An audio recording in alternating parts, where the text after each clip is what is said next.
Crusade was meant to take Babylon 5 into a new era, leaving the space station behind and venturing out to explore the galaxy. But the spin-off show never even got a chance. It was axed before even one episode made it to air.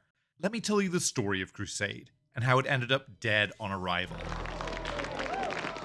In 1997, Babylon 5 was celebrating an amazing turnaround. The show was written as a 5-year arc, but with their home network going out of business, it looked like they'd have to wrap it up after 4. But at the last moment, the TNT network swooped in to save the day. Not only would Babylon 5 get its 5th and final season, there'd be 4 TV movies and a potential spin-off. Now, at the time, show creator J. Michael Straczynski wasn't sure he even wanted to keep B5 going beyond his original plan. He'd written 92 episodes out of 110 and was burning out. Here he is when it started out, and that's him just a few years later. Running this show aged him. But as ideas started bouncing around, and he considered how he and the crew would be out of work when B5 wrapped, he came around and agreed to pitch a sequel show. Where Babylon 5 was based in a single location, the space station, Crusade would take us out into the galaxy. I wanted to go in a different direction with this show because there's no point to doing the same show just repackaged. Our heroes would be tasked with finding a cure for a virus that was threatening to ravage the Earth. It took inspiration from Arthurian legend, the quest for the Holy Grail. Their ship would be called the Excalibur. In these early days, it seemed like both JMS and TNT were pretty enthusiastic about the project. But there was some friction. We only have Straczynski's account on this, but the network hadn't done much original programming before, let alone sci-fi, and he was convinced that they didn't know what they were doing. He received a lot of confusing and contradictory notes. Crusade was to be launched as a backdoor pilot in a Babylon 5 TV movie in order to hook in existing fans, but the show itself had to minimize any connection or references to B5 so as not to alienate new viewers. And this was a condition that they completely reversed once production was already underway. There were other nonsensical restrictions. JMS was keen to cast a Brit in the lead role, and was over the moon when Michael York was interested. He was a big deal actor at one point in time, and he'd worked on Babylon 5 before. But the network made their position clear. No British captains. Why, you may ask? Because Star Trek The Next Generation already had one. Despite all this, things were chugging along promisingly, but it was an omen of things to come. First up was Call to Arms. This TV movie would set up the show. It'd bring together old faces from the original Babylon 5 while introducing some new ones who'd be in Crusade. The Drakh, servants of the shadows, are seeking revenge on Earth in the form of a giant planet killer. President Sheridan, Darina the Thief, and others are brought together by Galen the Technomage to stop the attack. Okay, alright. A word about Technomages. Do not try the patience of wizards, for they are subtle and quick to anger. These guys only popped up in one episode of B5, but they were pretty memorable. They take Arthur C. Clarke's idea that sufficiently advanced technology is indistinguishable from magic to its logical extreme. They have a silly name, and the concept of literal space wizards is kind of ridiculous. But they just about work. The secret here is that they're taken very seriously. Everyone in the world treats them with awe or fear or wonder. Nobody ever makes fun of the idea of a technomage. Because if they did that, it would shatter their credibility with the audience. If I want to sit and talk with the dead, I will draw a pentagram on the ground and conjure up someone more interesting. Galen the Technomage is set up as the showy character of Crusade. He speaks in this exaggerated, theatrical way. He's whimsical, but in a way that hides hidden pain. He's a charismatic Merlin to guide our knights on their Grail quest. Darina is also a solid addition.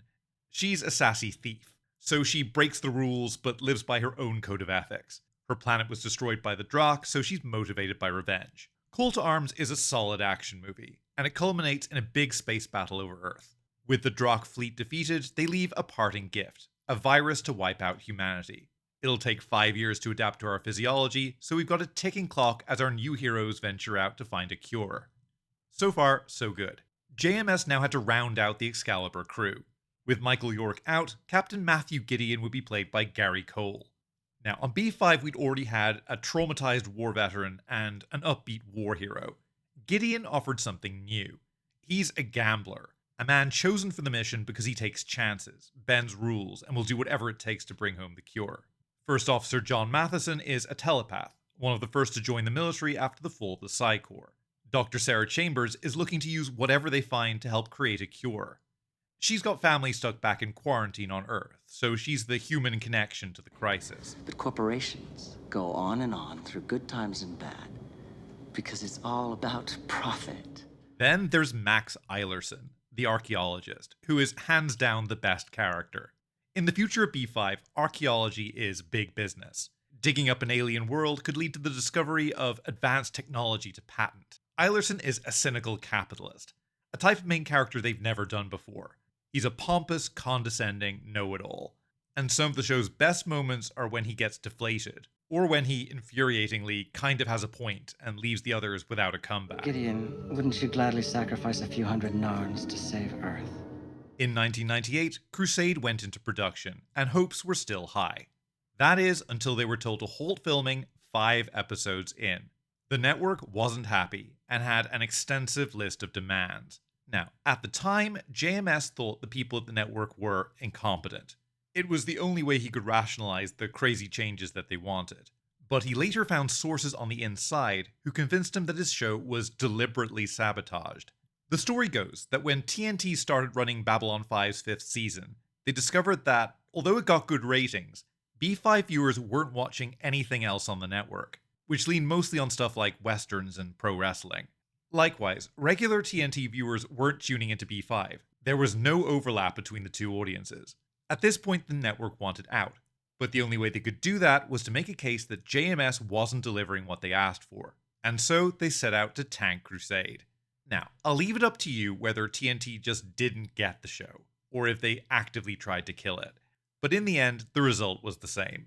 Their first demand was more sex. There was a big push to make either Jarina or Eilerson into a kind of sexual explorer, who had relations with every new alien they meet in order to understand them better.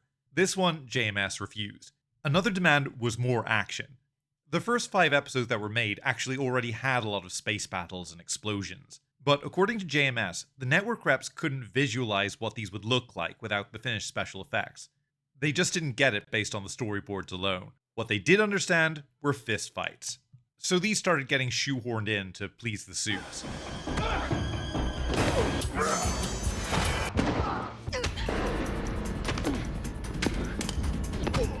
The third big demand, which was non-negotiable, was a new first episode. The original plan was to join Gideon and co. 6 months into their mission. The new one would be more traditional. It would re-explain the whole Drock virus situation in detail, and we'd see Gideon assemble his crew. But what about Call to Arms, I hear you say? Doesn't that already set things up? Well, yes it does, but the network decided, for no good reason, that Call to Arms would not be re-aired. That meant the season premiere would have to stand on its own and reintroduce everything. Now, the JMS first episode and the new one commissioned by TNT are like night and day. The original opener, Racing the Night, opens with a quick 2 minutes of Gideon getting his assignment, a recap of the virus situation, and a new element to raise the personal stakes for the Excalibur crew. Will you agree to shoot down your own ships if you cannot find a cure in 4 years? From there, we're off to the races. We meet the characters as they're already performing their roles on the team. Eilerson is translating hieroglyphics, Dorina is crawling around the tunnels, Gideon himself is barking orders and taking charge. Straight away, we get who these people are. In the story that follows, we learn that this planet also got infected hundreds of years ago, and had to take extreme measures in the name of survival. It serves as another reminder of Gideon's mission and the challenges he might face down the line as time begins to run out. Contrast this to Warzone, the TNT replacement episode. JMS had to cram an enormous amount into around 42 minutes. There's a full recap of the attack on Earth, the virus, the quarantine, all of it. This wraps up around the 13-minute mark, and includes a part where a senator gives a speech to Gideon that goes on for more than 3 minutes. The network had originally asked for the speech to go longer, but then wanted it shorter again when they saw the rough cut. All of this is stuff we already know if we watched Call to Arms. There also had to be a fist fight in the opening minutes, and a big battle at the end. In between, there's precious little time to show Gideon actually assembling his crew. Each character basically shows up, and either they or someone else says who they are and what they do. Yes, I'm a thief and a damn good one. You need to get inside something, you need to get out, tunnel under, go around, go through, I'm it. Dr. Sarah Chambers. medical chief of staff. That's the fun part about being an archaeologist, Sam. I want my first officer, John Matheson, on the crew with me. Oh, that's problematic. He's a telepath after all. Bizarrely, plans later changed again, and Call to Arms was re-aired on the same night as Crusade's premiere. Only instead of before Warzone, it aired after it. The original first episode that JMS had made was pushed back, and became the new Episode 9. So, confusingly, Crusade kind of has 3 first episodes. Still, things were now back up and running. JMS had given the network what it wanted, so production resumed. But the war between the two sides kept intensifying. Straczynski received an endless stream of notes, complying with ones he could accommodate, deflecting ones he felt would ruin the show.